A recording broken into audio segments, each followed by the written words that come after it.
Asia Media Summit 2012 is seeing a big gather-up of over 500 delegates from over 50 nations across the globe coming and meeting and sharing ideas both inside the plenary rooms and outside the doors, like here in the Media Hub where I'm standing right now.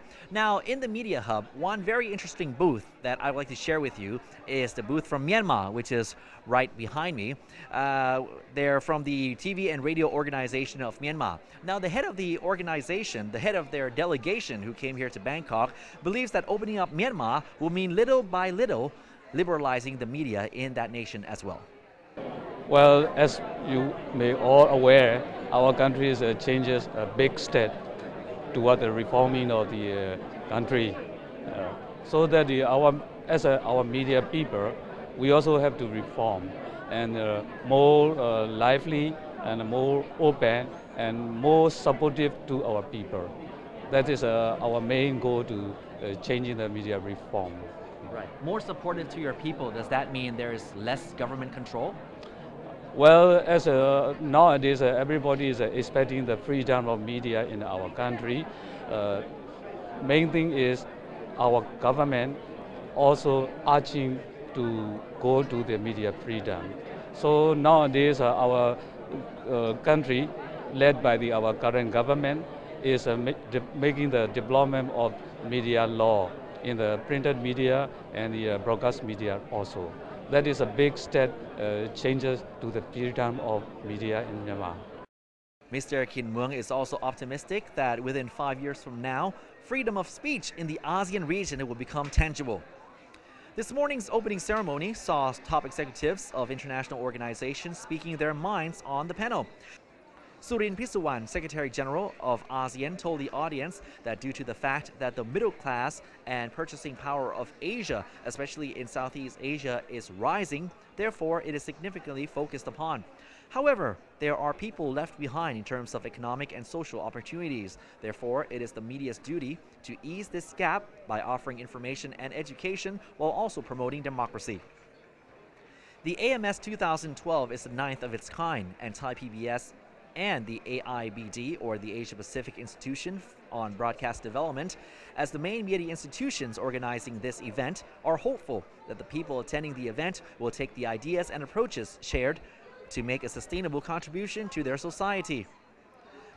So the issue to be discussed at this summit will be very interesting. There are questions of the role of the media in issues of development and conflicts, media literacy, the public broadcasting service, and violence, women and children. These are issues that have been quite a big challenge for the media for many, many years. But within the context of modern worlds, media technologies have changed the landscape and are posing a big challenge to the mainstream media. The internet media, is now something that seems to be changing the face of this media world. So this is one of the issues that will be discussed here at the AMS. And as the public broadcaster, Thai PBS is very proud to be hosting this event. And we hope that from our experience, we'll be able to contribute to the discussions and learn from each other. This morning's session, Media Development and Conflict, Can Media Make a Difference?, saw all speakers agreeing that the social responsibility of the media is not only to reform, but also to resolve conflicts and misperception. However, the new media is so fast and is becoming a source of traditional media already. Therefore, one of the speakers added that balancing political power is a big challenge for the media across the globe. The Asia Media Summit's theme is creating impact in today's society, yet some academics attending the event are still skeptic about the negative side of the media, especially in the internet and mobile platforms. Well, to look at it from the positive side, it's a liberation. The media have liberated people.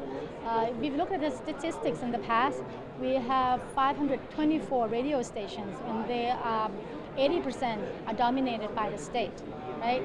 Same thing with TV, with television, they're all dominated by the state. But right now, with social media in particular, people are equipped with the means and the power to speak out.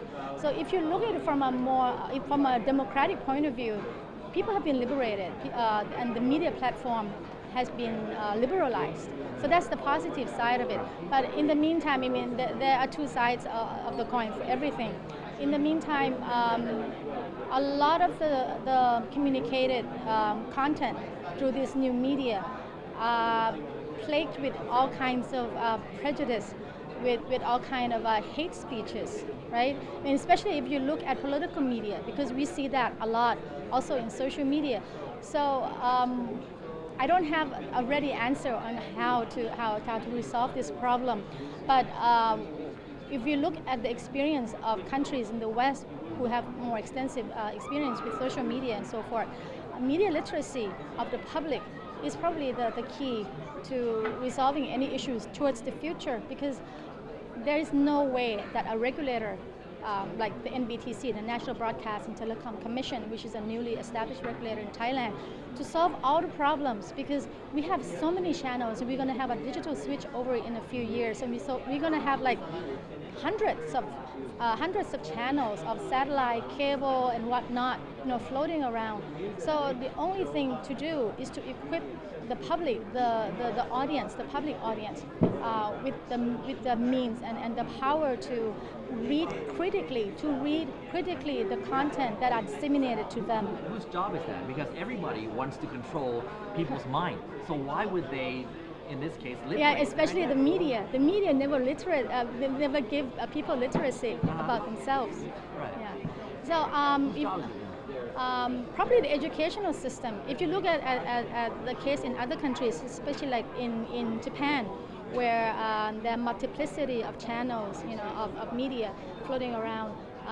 Media literacy is part of the secondary and I believe even primary education curriculum. So kids have been educated and have been taught to read into the media messages critically since they were young. So they don't just look at things at face value. They look into the advertising messages. They know they're being fooled into consuming sugar, more than they're supposed to, things like that. This afternoon, we'll be seeing 3 parallel sessions on building sustainable small radio and TV stations, women and children issues, and of course the 2003 Bangkok Declaration, What's Next, as the steering committee of the AMS 2012 is believing that the Bangkok Declaration, which was written back in 2003, needs to be revised. With the advancement in technology and the digital age, of course, many are looking forward for the updated version. More updates coming up. I'm Suwajongklin Sawan reporting for Thai PBS.